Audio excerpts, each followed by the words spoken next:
What are you gonna do? It's now or never.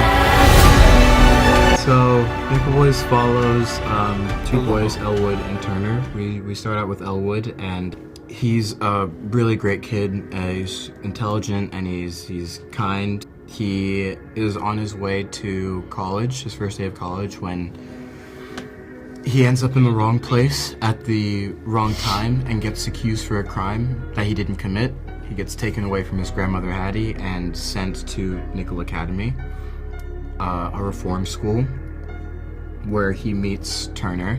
They are both forced into the confinement of the cage that is Nickle Academy, and I think what draws them to each other is Elwood's not allowed to sit at any other tables in the lunchroom because nobody wants him. They keep turning him away, and then he lands before Turner, and I think they both recognize this kind of intelligence within one another. The movie just follows the relationship between Elwood and Turner and their clashing ideologies while also exploring all of the horrors that take place at Nickle Academy. We watch him as he forms a friendship with a young man named Turner, and we endure through this film the brutality and violence that they suffered at the hands of the people who ran the school. The presence of love that's seen throughout, despite them being in such a terrible place, that love can be found in the friendship between Elwood and Turner. It can be found in the relationship between Turner and Elwood's grandmother, and in the relationship between Elwood and his grandmother. Hattie is Elwood's grandmother. She has been taking care of Elwood since he was a young boy when Evelyn and Percy, Elwood's biological parents, leave to go to California to pursue a better life.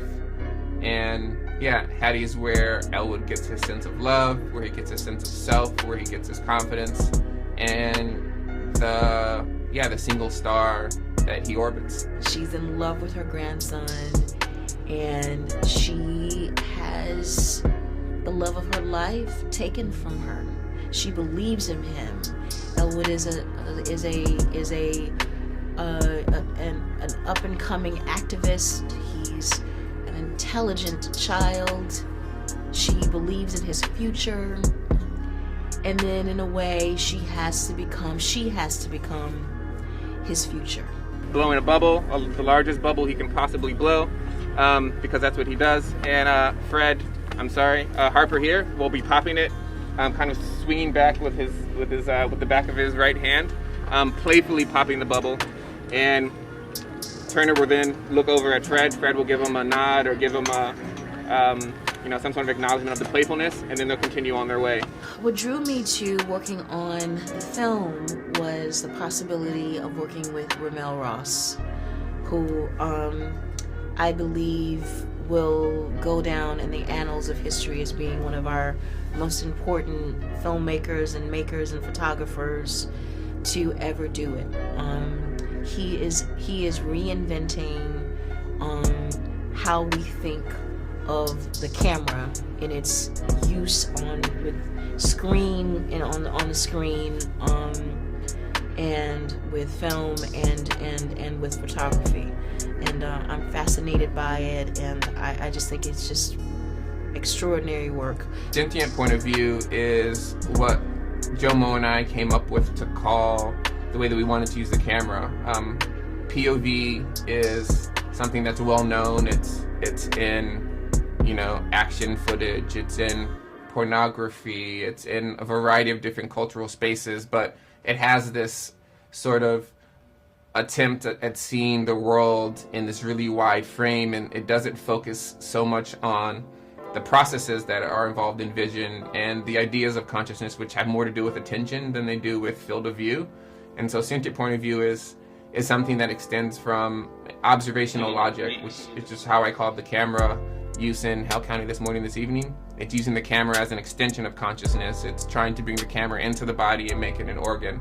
It's trying to explore the world in a way that that is authentic. Our job as artists is to sort of not lose sight of our visions and our goals, and just like, you know, ride the wave. And so that's we're in the middle of a pretty interesting wave. A lot of people say it's unprecedented, but like people say that all the time. Everything feels unprecedented when you're in it, and I think at the end of it,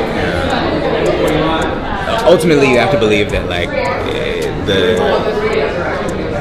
if you're passionate enough about the thing to really stick to it, it's gonna get made, and hopefully you can get eyes on it. But my passion is about the making of it. You know what I'm saying? Like I'm not good at marketing. I don't really know how to sell things. I like to make things, and I like to act in things. I like to write things. And so like that part for me, as long as I get to keep figuring out how to do that, I feel good. I hope audiences get to experience the possibility of letting go of who you think you are and what you think the world looks like, and letting go of your knowledge, I think, is what I hope audiences experience. This opportunity to let go of your conditioned viewpoints and see what that does.